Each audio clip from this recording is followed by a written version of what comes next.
খুলনা মহানগরীতে পিতা হত্যার অভিযোগে পুত্র ও পুত্রবধূকে গ্রেপ্তার করেছে পুলিশ।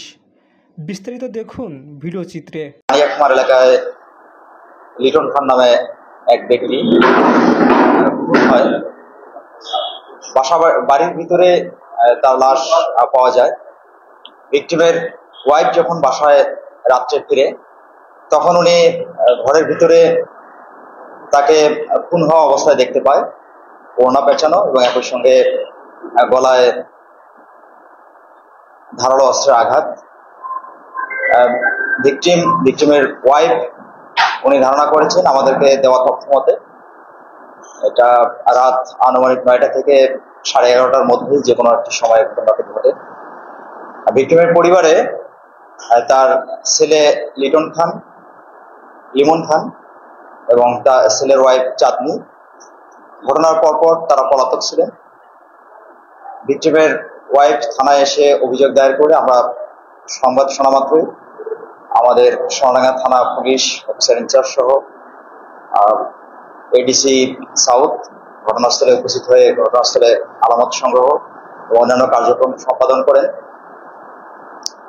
এবং সেই সঙ্গে যেহেতু ভিকটিমের ছেলে লিমন খান এবং তার পুত্রবধূ পলাতক ছিলেন এবং তারা ঘটনার পরেই ঢাকা চলে যায়, তথ্য প্রযুক্তির সহায়তায় আমরা তাদের অবস্থান শনাক্ত করে গতকাল রাত্রে ঢাকা থেকে গ্রেপ্তার করে থানায় নিয়ে আসি এবং তাদেরকে জিজ্ঞাসাবাদে ঘটনার মূল রহস্য আমরা উদ্ঘাটন করতে সক্ষম হয়েছি।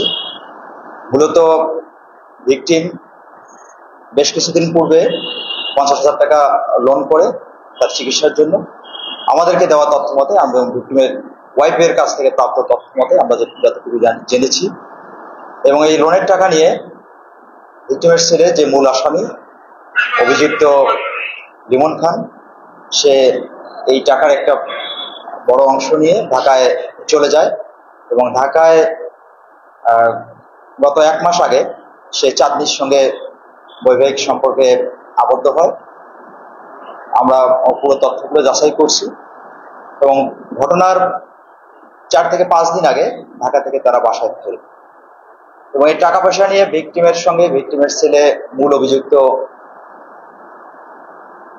লিমনের কথা কাটাকাটি, বাকবিতণ্ডা এবং একটা রেশারেশির পর্যায়ে ছিল। মূলত এই টাকা নেওয়াকে কেন্দ্র করে তাদের মধ্যে যে বিরোধ এটি খুনের পর্যায়ে রূপ নেয় এবং লিমন তার বাবা ভিকটিম লিটন খানকে তার ওয়াইফ চাঁদনির সহায়তায় এবং তারা দুজনে একত্রে ডিসিজড লিটন খানকে হত্যা করে।